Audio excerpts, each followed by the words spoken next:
guys, Daisy Kits here, and it's fall, and that means lots of nice root vegetables and such are on sale. I found a huge bag of rutabagas and a huge bag of beets for really cheap. And I'm not using the beets today, but I did get a good deal on stewing beef, so I'm thinking stew. I'm gonna do some beef stew, and that also means that we need fresh buns. So I wanted to know if you guys want to join me for that.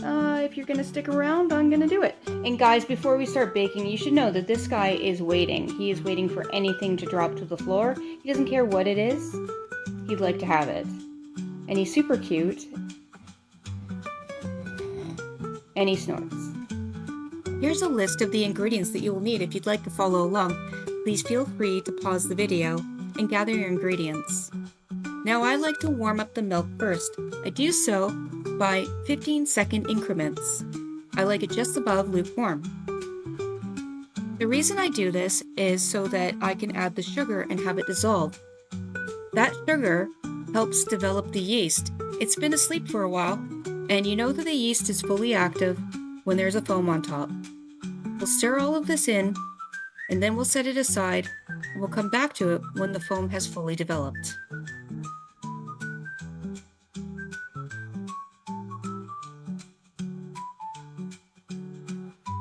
Now while the yeast is doing its thing, I like to add the salt to the flour and just give it a little whisk in. And that makes sure that there's no clumps of salt.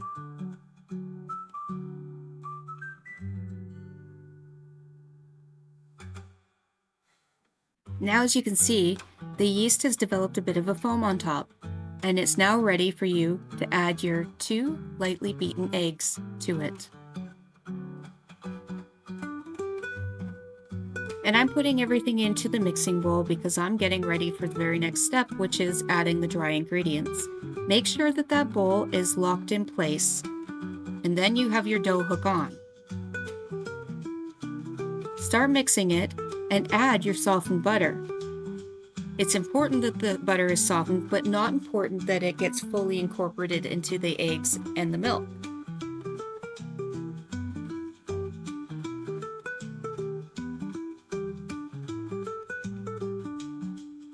Here you see that it's just slightly lumpy, but that's okay.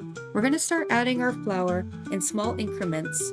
If you add too much at once, you're just going to spray flour all over the place and yourself.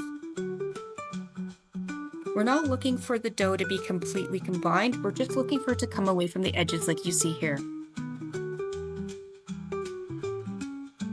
Now unplug your mixer before taking the dough off the hook and place it in a slightly oiled bowl.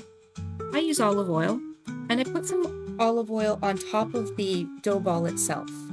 Now I cover, and I place in a warm area to rise, double in its size. Now I have a cold house, so I'm putting it in the oven at a very low temperature.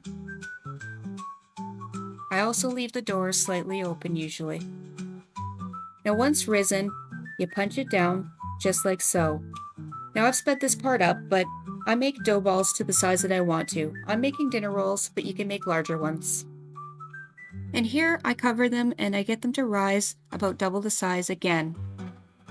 Once they're out, I preheat the oven to 375 and I put them back in for 14 minutes. That usually is the trick.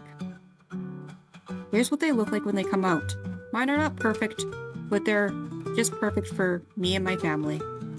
Now I put some butter on top, you don't have to, but I think it makes them look nice and it keeps the crust right. I tap the bottoms to be sure that they're done, and they are. They're a beautiful color too. Let's put some butter on one and see how it tastes. Now I've had people tell me that these are like fluffy clouds in the center, although they're not the official cloud rolls. I have to agree, they are wonderful. And I'm so happy that someone shared this recipe with me. It's worked for me every time.